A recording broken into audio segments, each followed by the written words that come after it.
Perhimpunan Hotel dan Restoran Indonesia atau PHRI mengatakan pertumbuhan bisnis perhotelan dan restoran di momen mudik dan libur lebaran akan meningkat signifikan jika dibandingkan dengan tahun sebelumnya. Rata-rata okupansi akan meningkat hingga 25%. Perhimpunan Hotel dan Restoran Indonesia atau PHRI mengatakan pertumbuhan bisnis perhotelan dan restoran di momen mudik dan libur lebaran akan meningkat signifikan jika dibandingkan tahun sebelumnya. PHRI menyebutkan peningkatan okupansi akan beragam tergantung dengan daerah yang dituju. Namun rata-rata okupansi akan meningkat hingga 25% dari minggu pertama ke minggu ketiga Ramadan. Adapun okupansi hotel tertinggi di periode menjelang Lebaran 2023 akan terjadi di wilayah destinasi wisata yang populer seperti Yogyakarta dan Bali. Berdasarkan data Badan Pusat Statistik pada Januari 2023, okupansi hotel di wilayah Bali tercatat 46,11%. Sementara itu okupansi hotel di Yogyakarta tertinggi yaitu sebesar 58,21%. Pada awal 2023, Hotel Bintang 4 memiliki tingkat penghuni tertinggi yakni 52,2%, diikuti Hotel Bintang 2 sebesar 49,62%, lalu Bintang 3 sebesar 44,07%, Hotel Bintang 5 sebesar 39,85%, dan Hotel Bintang 1 sebesar 35,97%. Jakarta, Tim Liputan IDX Channel. Baik pemirsa, untuk membahas tema kita hari ini, momen lebaran dongkrak bisnis hotel dan restoran. Sudah tersambung melalui Zoom bersama dengan Bapak Yuno Abitalahai. Beliau adalah anggota bidang advokasi dan kebijakan publik Badan Pimpinan Pusat Perhimpunan Hotel dan Restoran Indonesia. Selamat pagi Mas Yuno. Halo, pagi Mas. Ya, salam sehat Mas.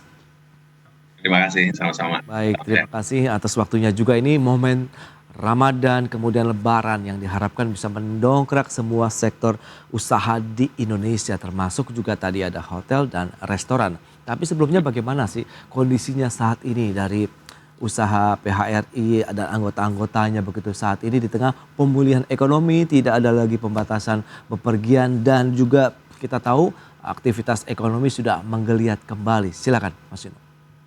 Ya, terima kasih Mas. Jadi memang saat ini di 2023 dimulai dari Januari, tumbuhan untuk hunian, keterisian kamar itu memang cukup membaik.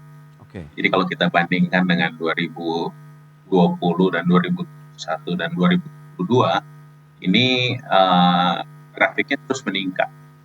Dan tentunya ini menggembirakan untuk kita semua ya. Di samping juga tentunya kita nggak boleh lengah dan tetap perlu melakukan strategi-strategi dan juga pemikiran-pemikiran bagaimana caranya mempertahankan atau tetap meningkatkan.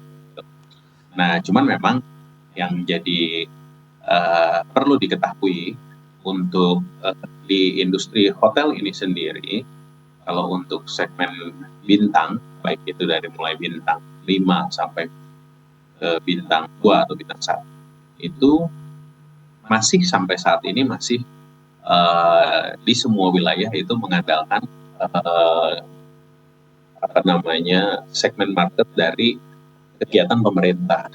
Jadi lalu lalangnya ASN dan juga kegiatan meeting pemerintah, MICE-nya pemerintah itu masih sangat menjadi andalan ya buat bintang.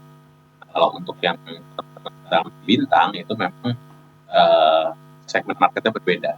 Itu terisi oleh segmen market mulai dari yang leisure, yang tourism, business trip, ataupun juga yang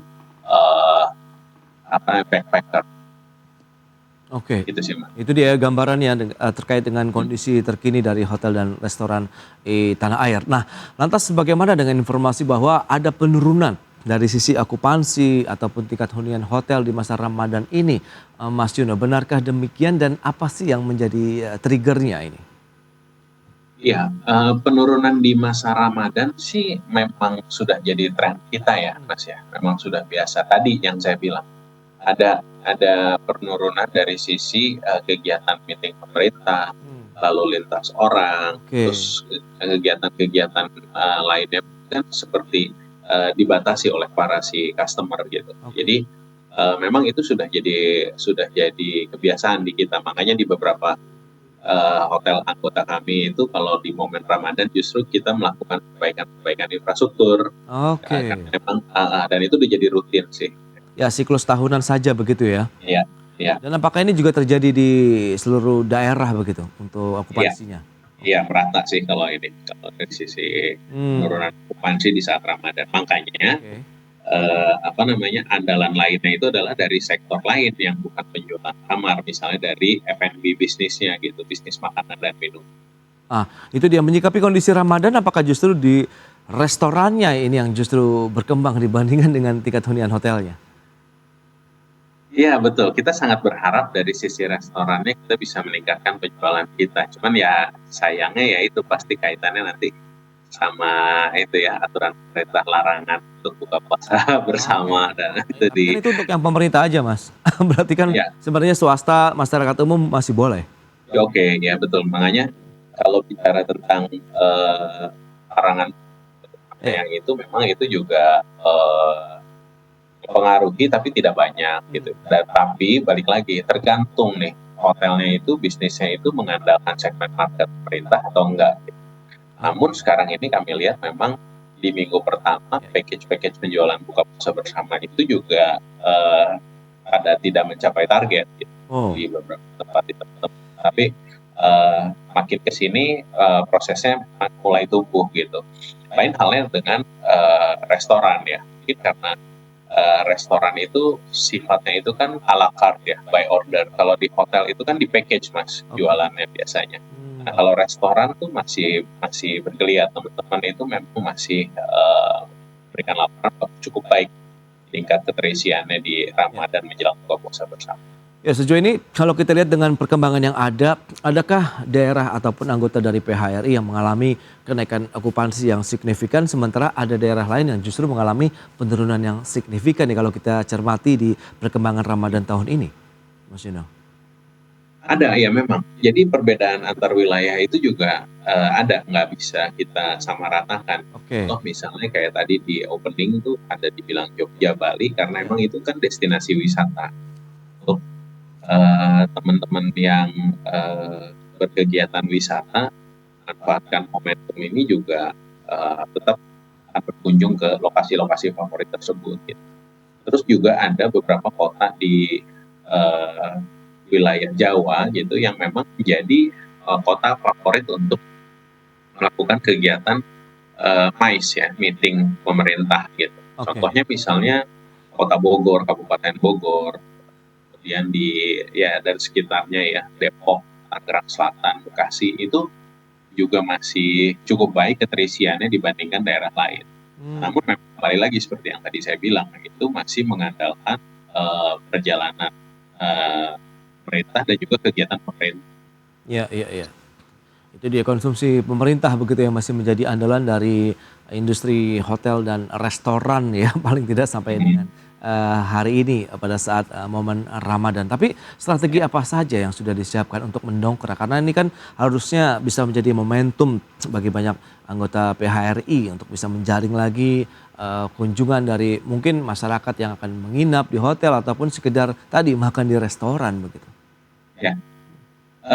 Kalau strategi pasti kita all out ya, Mas, ya. Jadi memang teman-teman itu menyiapkan, Oke. seluruh package yang, dimiliki oleh hotelnya masing-masing Mhm. untuk dijadikan satu package, nilai jual gitu. Oke. Jadi kalau misalnya harga terpisahnya itu jatuhnya jadi cukup mahal, nah itu di-bundling lah gitu. Dan kebetulan memang kalau Ramadan ini kan, beberapa tempat restoran ataupun tempat makan yang pada siang hari itu tutup bagi teman-teman yang muslim ketika mencari makan kan susah. Nah ini kan juga jadi strategi teman-teman di hotel yang memang, Mmm. pada dasarnya di dalam industri kita itu juga ada produk F&B gitu untuk kita jual, itu satu. Yang kedua itu tadi, paket menginap-menginap itu juga kita jual khususnya untuk weekend juga gitu. Jadi, Iya. masih tetap bisa, staycation dengan vacation juga dengan, Iya, iya. harga yang sangat kompetitif gitu. Nah Di itu dia. samping juga, tentunya kita, membuka ya kerjasama-kerjasama dengan teman-teman travel atau juga dengan teman-teman destinasi gitu. Ya, bicara mengenai harga, biasanya momen Ramadan, kemudian menjelang Lebaran bahkan begitu ya, hampir rata-rata semuanya mengalami kenaikan. Dari sisi untuk mungkin sewa kamar hotel ataupun juga dari harga makanan yang dijual di restoran begitu. Nah, ini apakah bisa direduksi dalam artian yang penting kita meningkatkan okupansi ataupun menambah lagi jumlah kunjungan ke restoran yang ada di hotel maupun restoran lainnya. Berikut ini kami sampaikan kembali infografis untuk Anda terkait dengan tingkat hunian hotel bintang di Indonesia. Ya, seperti yang bisa Anda saksikan ini pergerakannya dari September 2022 sampai dengan Januari 2023. Tren cenderung naik dari September, Oktober, November, Desember 2022 dari 50% menjadi 56,9% di akhir tahun lalu. Tapi kita lihat per Januari 2023 ada penurunan menjadi 44,86%. Kemudian bagaimana dengan provinsi ya? Berikutnya dengan jumlah usaha penyedia makanan dan minuman terbanyak. Ini data dari tahun 2020. DKI Jakarta masih mendominasi 5.159 usaha penyedia makanan dan minuman. Kemudian menyusul Jawa Barat di 1.400-an, Jawa Timur 821, Banten 539 usaha, dan Riau 475 usaha. Baik, kita lanjutkan kembali perbincangan bersama dengan Bapak Yuno Abetalahai. Ya, Mas Yuno, kita akan lanjutkan kembali. Kalau melihat data yang sudah disampaikan begitu ya, tingkat hunian hotel per Januari memang turun begitu. Tapi kita lihat tadi justru di bulan Ramadan ini memang ada penurunan karena siklus tahunan. Tapi apa yang bisa dilihat dengan tahun ini? Apakah memang menjadi tahun yang cukup ya penuh dengan tantangan begitu, challenge untuk industri hotel dan restoran, Mas Yuno? Iya, pastinya. Kalau ngebandingin sama tahun lalu, Mas Pras, emang kalau kita lihat balik dulu ke infografis tadi ya, Iya. artinya apa yang saya sampaikan itu matching. Di akhir tahun, dari mulai September, Oktober, November, Desember meningkat, di Januari itu turun. Itu bisa dibuktikan bahwa memang betul segmen market isian hotel itu, terutama hotel bintang, itu masih mengandalkan kegiatan pemerintah. Di bulan Januari itu kan APBN belum cair. Oke, ya. Jadi untuk kegiatan memang belum banyak untuk bisa dilakukan, terbukti dengan infografis tersebut. Gitu. Ya. Tapi tentunya teman-teman tidak akan tinggal diam gitu aja ya. Saya akan terus melakukan upaya-upaya. Nah, untuk di tahun ini secara keseluruhan ya, jangan lupa juga di tahun lalu kita itu sangat terbantu dengan kegiatan G20.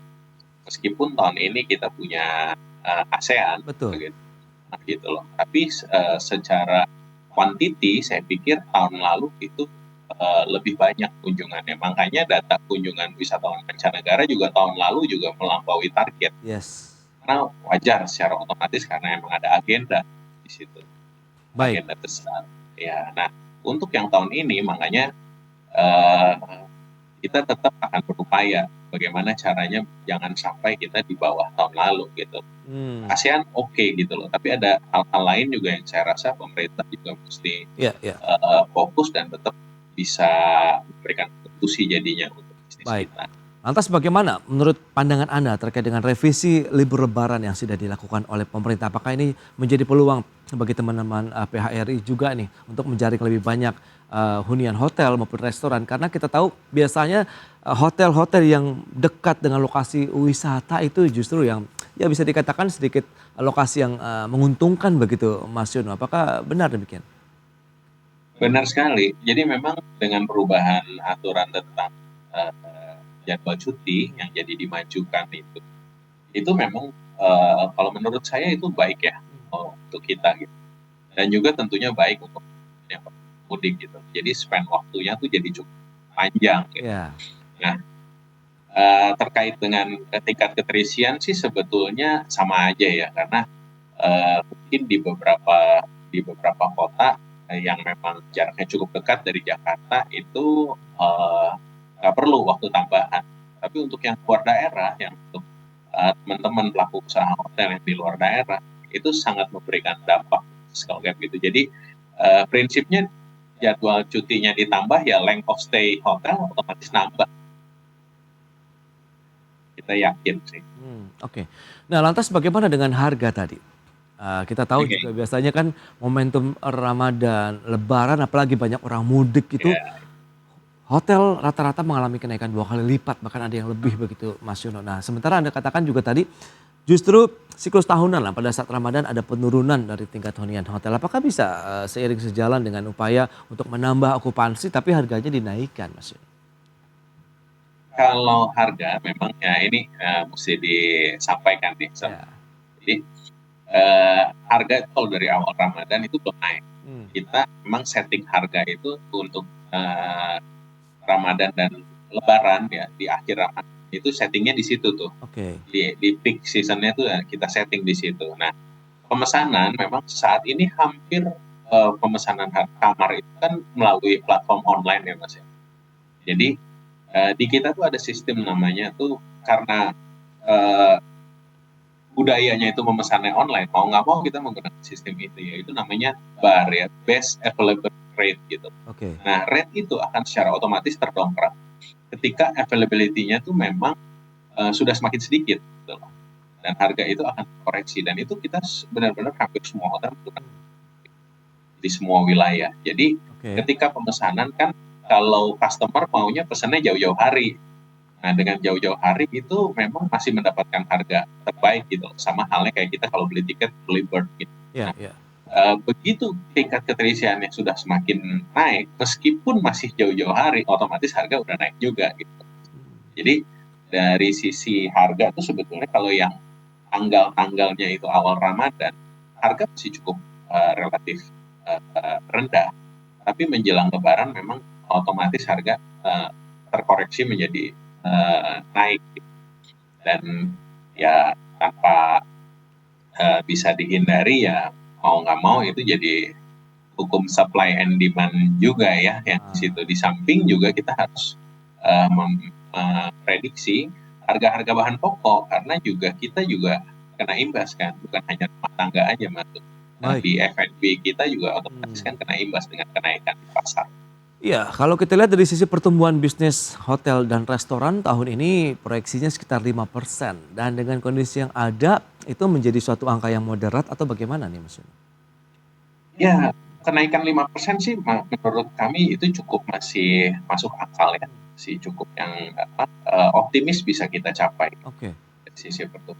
baik. Nah, lantas kita tahu belakangan ini juga ramai pemberitaan bahwa Indonesia akhirnya tidak menjadi tuan rumah Piala Dunia usia 20 tahun. Nah, ini akan digelar di 6 kota yang diharapkan juga mungkin teman-teman PHRI akan ada peningkatan lah jumlah kunjungan entah itu warga asing begitu yang ingin menonton timnya bertanding di Indonesia. Nah, sejauh mana Anda melihat ini akankah ada dampaknya, Mas Yono? Ya, yang pasti saya turut prihatin dan sedih lah ya Hmm, dengan keputusan FIFA yang terakhir itu, Mas. Oke, Dan memang pasti betul teman-teman di 6 kota wilayah itu yang memang menjadi tempat lokasi venue pertandingan iya. itu sudah mempersiapkan dan bahkan kalau saya cek itu ada beberapa teman yang sudah memang membuka komunikasi untuk pemesanan-pemesanan Oh, bersama tim-tim dari Piala Piala World Cup U20 ini yang memang hmm, tanding gitu. Sudah ada komunikasi-komunikasinya. oke, oke. Nah, ini dengan keputusan pembatalan ini tentunya kita sayangkan. Makanya saya bilang tadi di awal juga, bisnis kita ini sangat terpengaruh dengan keputusan, kebijakan, upaya, dan juga cara-cara pemerintah untuk bisa mengendalikan kebijakan-kebijakan yang bersifat mendatangkan orang ya, yang bersifat menguatkan bisnis-bisnis akomodasi dan juga industri. Ya lantas bagaimana dengan event-event internasional lain yang juga akan digelar oleh pemerintah tadi keketuaan Indonesia dalam ASEAN 2023 begitu akankah ini menjadi salah satu angin segar juga nantinya buat teman-teman PHRI? Tentunya Mas, kita harapkan memang seperti itu. Dalam beberapa kesempatan juga kita sampaikan ke pemerintah melalui Kementerian Wisata dan Ekonomi Kreatif bahwa ya kalau bisa semuanya jangan tersentral di Bali aja gitu. Oke, Dibuat sebuah kegiatan-kegiatan yang ada sifatnya tuh perpindahan gitu. Jadi terbagi ya meskipun tetap mesti di kota besar, tapi paling tidak Indonesia ini kan luas gitu ya. iya. Cobalah kita showing gitu ke peserta nanti di ASEAN Port itu gitu. Oke. Bahwa Indonesia itu punya potensi.